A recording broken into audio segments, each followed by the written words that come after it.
She knew that now. Just make it fast, she thought desperately. Please, make it fast. She lay there powerless and watched the roof coming down towards her, closed her eyes, and waited to die. Chapter 1.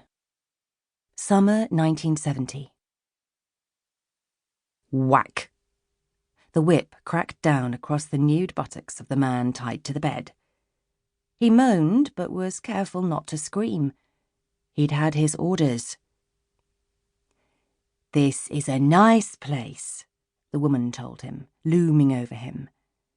She was dressed in a white topless PVC mini-dress and matching high-heeled boots. A white nurse's cap was perched jauntily on her coal-black hair.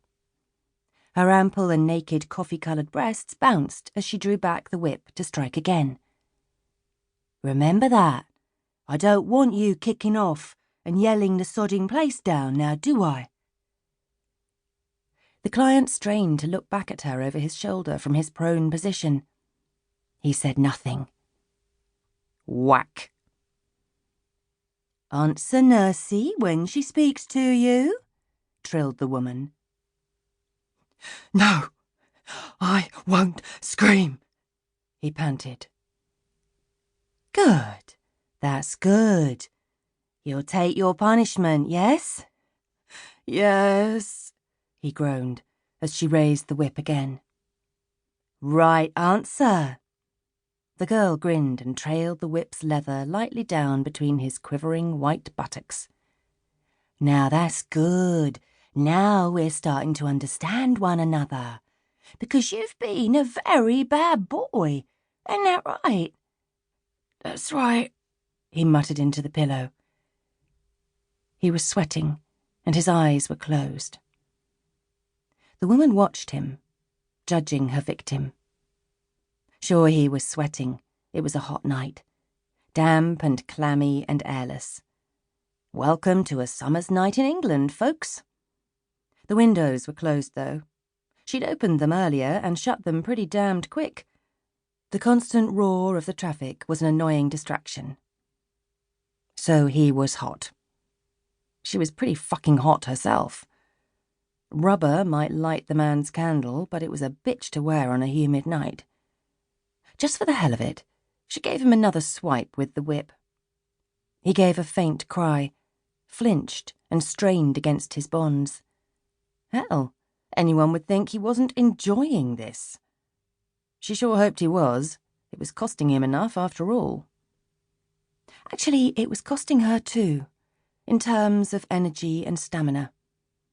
After an evening of whining, dining, and shagging, she now had to get down to the add-ons, the not-so-little extras that the man tied to the bed required. Most men, you did an escort job for them. They expected a bit of straightforward hanky-panky too, and that was cool. This client had more specific needs, and he was one of her regulars. Her reputation as a dominatrix was legendary. Her speciality was what this client wanted, and the price had been fair, she had to admit that, and the price was all that mattered. Take the money and run, she thought. But now she was tired. She wanted to crawl into bed with her man, get some kip if it was possible in this heat. When he closed his eyes again, she glanced at her watch. The extra hour he'd paid for was nearly up. Soon she'd be out of here. Soon she'd be home. Whack! Oh, how he writhed. She sort of enjoyed that, to tell the truth, when they writhed. Just a bit. But she'd been doing this S&M gig for so long that it was beginning to bore her. Once the thrill had been in doing it, socking it to the punters. But she was a married lady now, and maybe this was not the sort of thing that a married lady ought to do. Not even with her loving husband's consent, which she'd always had. The woman frowned. And maybe, just maybe, this was a thing that a loving husband ought to have a bit of a problem with. How was that for a thought? This was something that kept popping into her brain more and more often.